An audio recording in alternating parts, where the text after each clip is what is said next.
19, international trade. People in this group is Moa, Madeleine, Brian, Isaac, Jonathan, Antonio, and Naomi.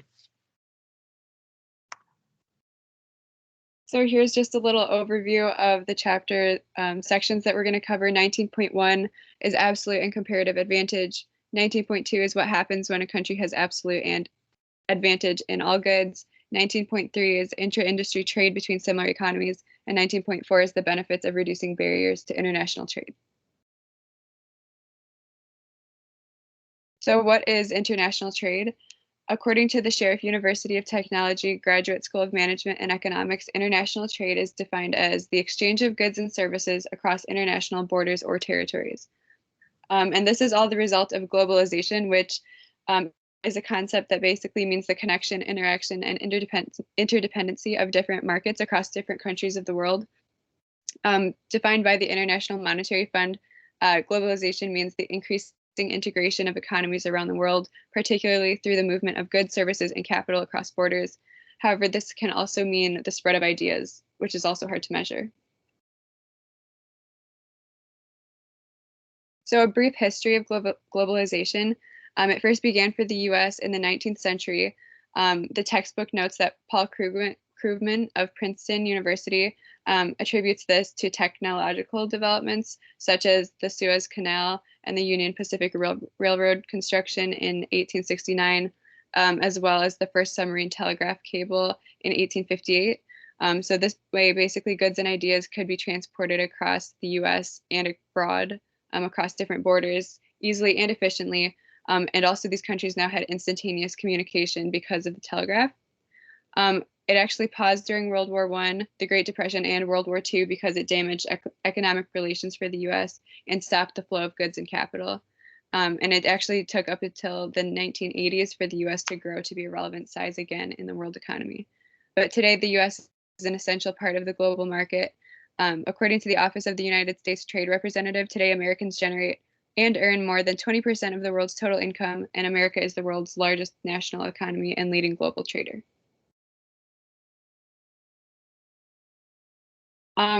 To start 19.1, why do we trade? 1817, economist David Ricardo wrote a piece called On the Principles of Political Economy and Taxation. And basically, he made the claim that specialization and free trade benefit all trading partners, even those that may be relatively inefficient. So basically, he was saying that international trade was found to be extremely beneficial for promoting rapid economic growth, which is still true today. So each country has different kinds of land, resources, and skills that they naturally use to produce goods and services. And some are just naturally better at this than others.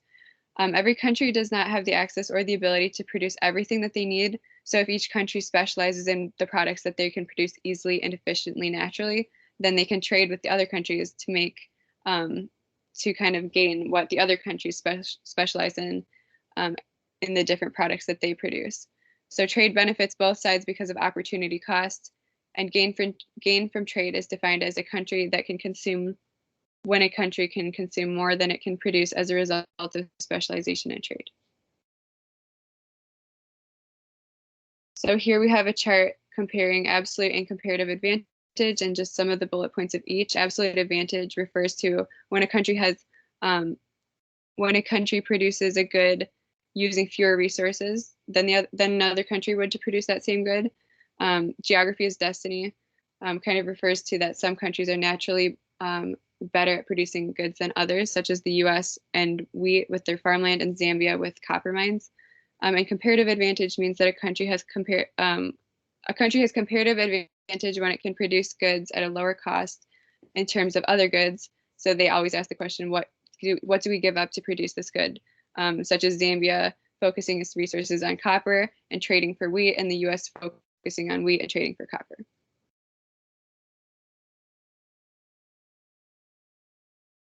So what happens when a country has absolute advantage in all goods?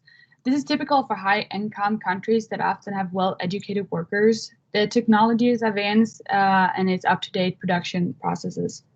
These high-income countries can produce all products with fewer resources than low-income countries. Trade is about mutually beneficial exchange. Even if one country has an absolute advantage in all products, it can still benefit both sides. The reason being that the gains from trade comes from specializing in one comparative advantage. Even when one country has an absolute advantage in all goods and another country has an absolute disadvantage in all goods, both countries can still benefit from a trade. Trade allows each country to take advantage of lower opportunity costs in the other country's trade result from pursuing comparative advantage and producing at a lower opportunity cost. A few examples of benefits could be increased revenues. On one of the top advantages of trade is that you may be able to increase your number of potential clients. If you trade internationally, this is a big advantage because each country you add to a list can open up a new pathway to business growth and increase revenues. Another benefit could be decreased competition. This has a lot to do with international trade. The product or service may have competed in a crowded market in the US, for instance, but to extend to other countries, the market will expand and you can find countries with less competition. The third benefit is longer product lifespan. Sales can dip from certain products as Americans stop buying them or they move to upgraded versions over time. To sell a product overseas can extend the life of existing product as the market seek to buy American products. So from an international perspective, in 2020, Sweden was number 32 among the US trade partners. However, in Sweden, the US are one of the largest trading partners outside Europe. Last year, the total trading with the US was $1.41 billion. Compared to the year before, this was an export change for Sweden that resulted in minus 13%, while the import was up to 2.6%. The change had a lot to do with the current pandemic going on, since most of the trading goods were plasma, vaccine, blood, and medical equipment. Before the COVID-19 pandemic, the top 3 imports to the US from Sweden was passenger vehicles, medicines in individual doses, and gasoline. Sweden is very big on vehicles and one of the US bigger import sources. In 2020, Sweden exported $2.3 billion worth of vehicles, including one of the bigger brands, Volvo. For an absolute advantage, we have to answer the question, how many inputs do I need to produce shoes in Mexico, for instance? In a trade between Mexico and the United States, the US has a big advantage in productivity, since it takes less workers to produce many goods in the US compared to Mexico. The book points out the example where they compare the productivity between the two countries, producing refrigerators and shoes. It shows that the US can produce 1,000 shoes with 4/5 as many workers as Mexico, and the US can produce 1,000 refrigerators with only 1 worker compared to 4 in Mexico. For comparative advantage, we need to answer the question, how much I'm giving up to produce this good in this country. It identifies the good of which producer's absolute advantage is larger, or where the producer's absolute productivity is relatively smaller. This shows that the US has an advantage in productivity of refrigerators, and Mexico's comparative advantage is where the absolute productivity disadvantage is least in the production of shoes. The table here shows us that with 40 workers in the United States, they can produce 10,000 shoes, while Mexico can only produce 8,000 with the same capacity. With the refrigerators in the US, they still have a big advantage here. So for the next section in 19.3, it first discusses and covers the prevalence of intra-industry trade between similar economies. Intra-industry trade being the international trade of goods within the same industry that may evolve from one country to another or internationally. In fact, it is said that about 60% of the US trade and 60% of the European trade is considered intra-industry trade. The theory of comparative advantage suggests that trade should happen between economies with a large difference in pertaining to opportunity costs of production. However, about half of the world trade involves shipping goods between fairly similar high income economies of the United States, Canada, and European Union, Japan, Mexico, and China as well. Like we see illustrated here in the table from the United States Census Bureau, which shows the origination of the U.S. imports as well as the exports in the year 2015. 19% of the U.S. exports go to the European Union, whereas 12% of the U.S. imports come from there as well. Likewise, 20% of the U.S. exports go to Canada, and 14% of the U.S. imports come from there. So all in all, we see, if not most, if not all of these categories, the United States is considered both a substantial exporter and importer of goods from within the same industry. A large portion or share of the global trade occurs between high-income economies that are quite similar in terms of well-educated workers and advanced technology.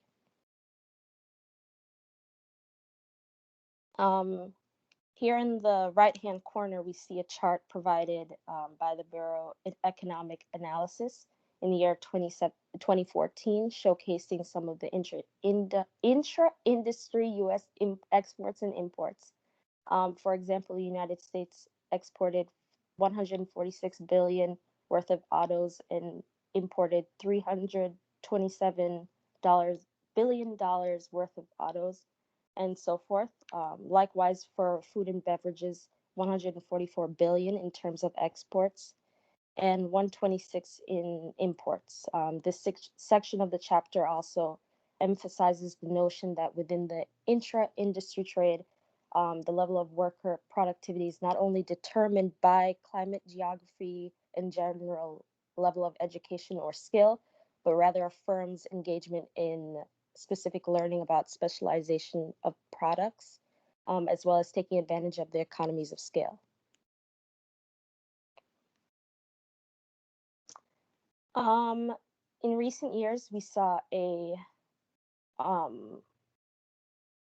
trend in the international trade in which economists would call value chain or splitting up the value chain. Splitting up the value chain means the specialization or many of the different stages of producing a good, which happens in different geography locations. Whereas value chain describes how a good is produced in various stages.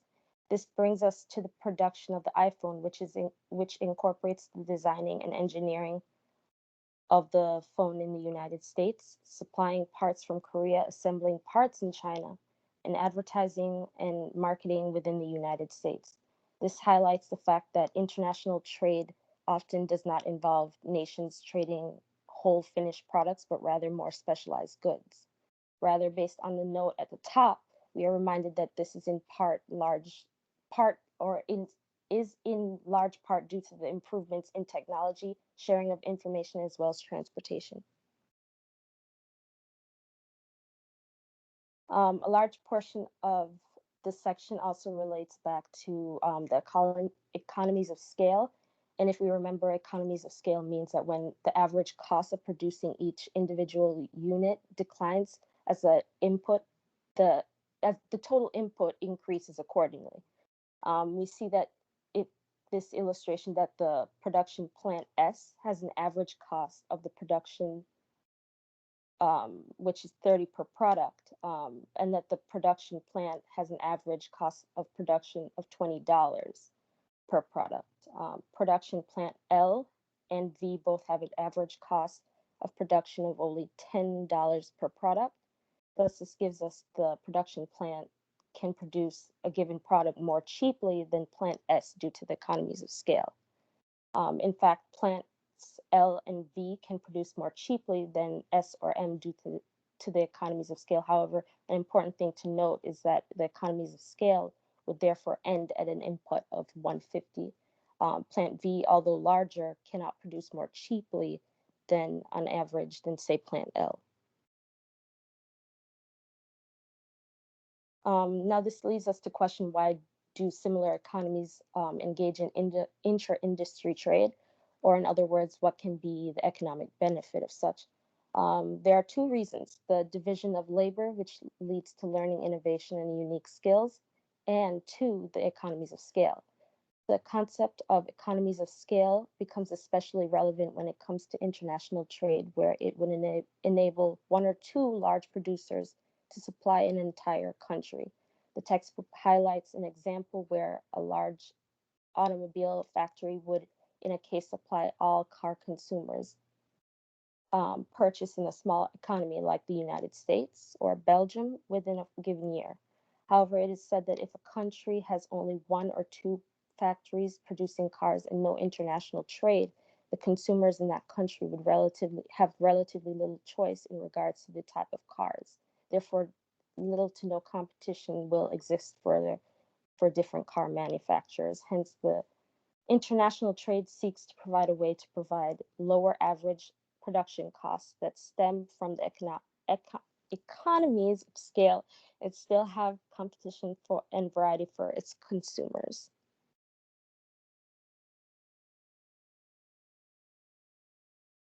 Okay, so 19.4 is the benefits of having less barriers on international trade. So first thing is tariffs, which are taxes that governments place on imported goods. These are to protect sensitive industries for humanitarian reasons or to protect against dumping. Traditionally used as a political tool to protect economic, social, and cultural interests. The World Trade Organization is committed to lowering barriers to trade. The world's nations meet through the WTO to negotiate how they can reduce barriers to trade, such as tariffs. So then this is a graph that shows you how different barriers have affected trade throughout the years. And then the next graph is to show the effect of China's after the impose of tariffs on China. So after the U.S. imposed tariffs on China, exports to the U.S. and Hong Kong from China decreased. China was actually able to compensate by increasing sales with other countries. And then the next slide is exports. So less barriers to trade is more beneficial for low-income countries than for high-income countries. However, it is still beneficial for everyone. Even small gains for high-income countries are notable because the increase is not a one-time event, but the world would continue each year. Estimates of benefits gains are typically low because they are often difficult to measure in economic status. It is difficult to measure the advantages to consumers of having a variety of products available at greater degree of compensation among producers. It is also difficult to measure the trade of knowledge like skills in production, technology management, finance, and law. Additional benefits of less barriers to trade would be greater variety of goods to consumers, more employment, and also reduced trade fluctuation.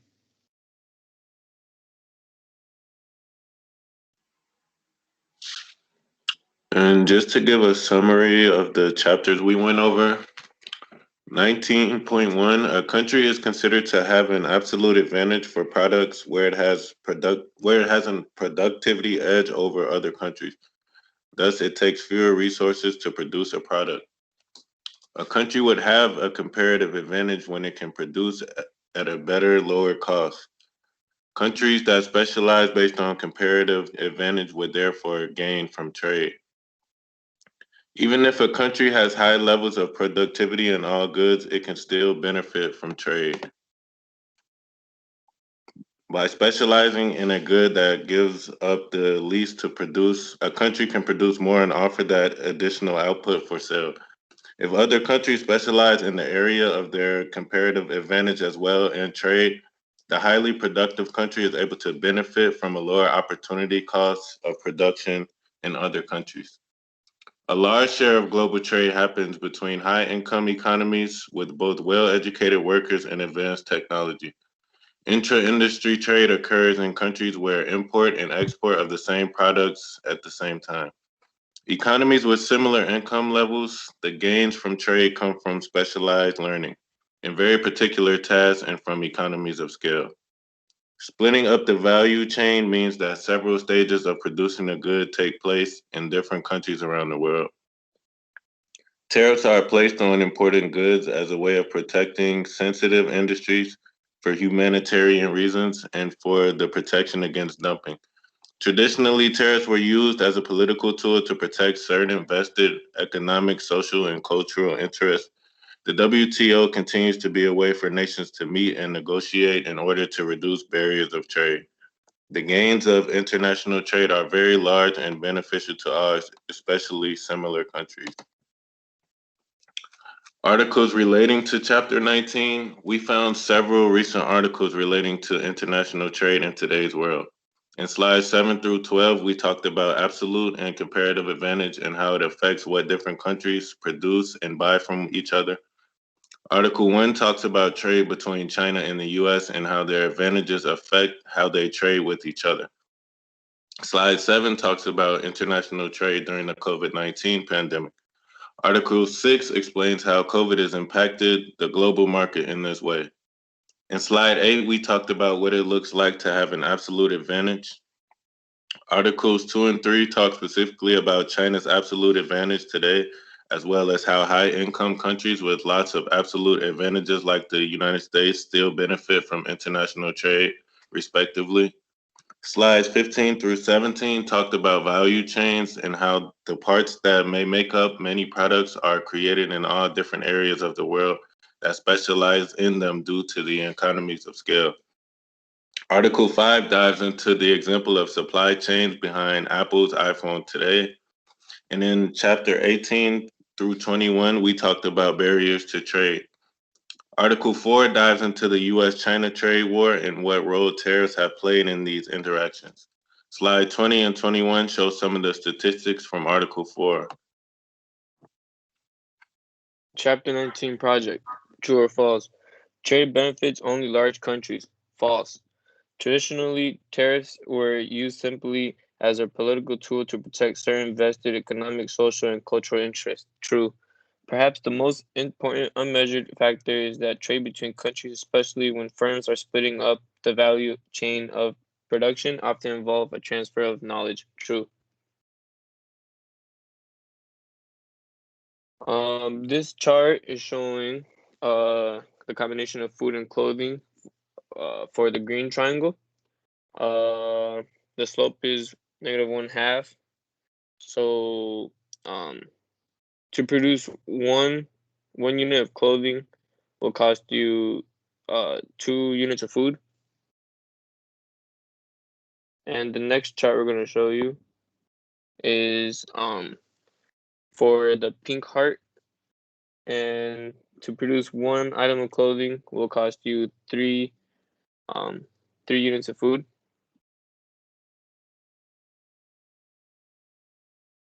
Project 1 analysis. What is the opportunity cost of green triangle producing 1 unit of food in terms of clothing? The opportunity cost of producing 1 unit of food is 1/2 of unit of clothing. It has a clothing absolute advantage because opportunity cost is 2 of the food to make 1 clothing, where the other one takes 3 food and 1 clothing. What is opportunity cost of green triangle producing 1 unit of clothing in terms of food?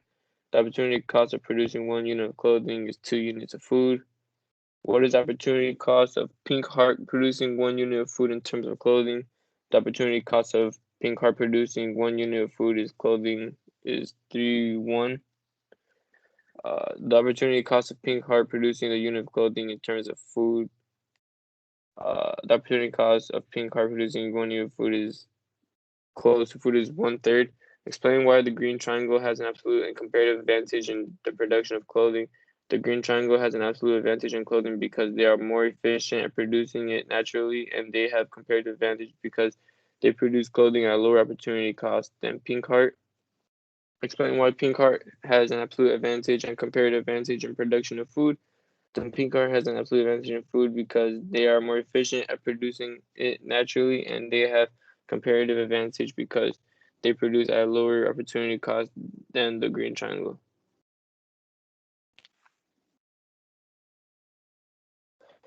Project part 2, essay key points.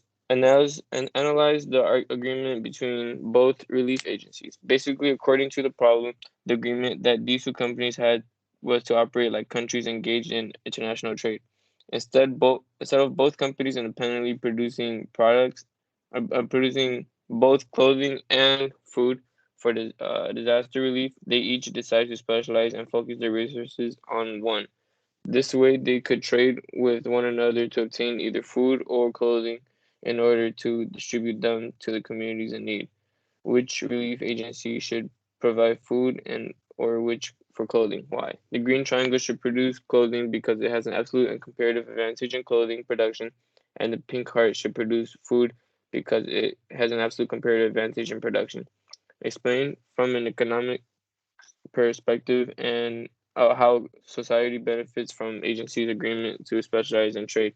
Society benefits from agencies' agreement to specialize in trade because the maximum amount of both clothing and food are produced the most efficiently and resources are not wasted. Deciding whether or not to respond to response above changes when considering the perspective of an individual living in a disaster area. This agreement would especially be appealing to an individual in a disaster area because they would be getting more food and clothing as a result of these companies' efficiency. Here we just have some sources we've used, and here's the images we've used.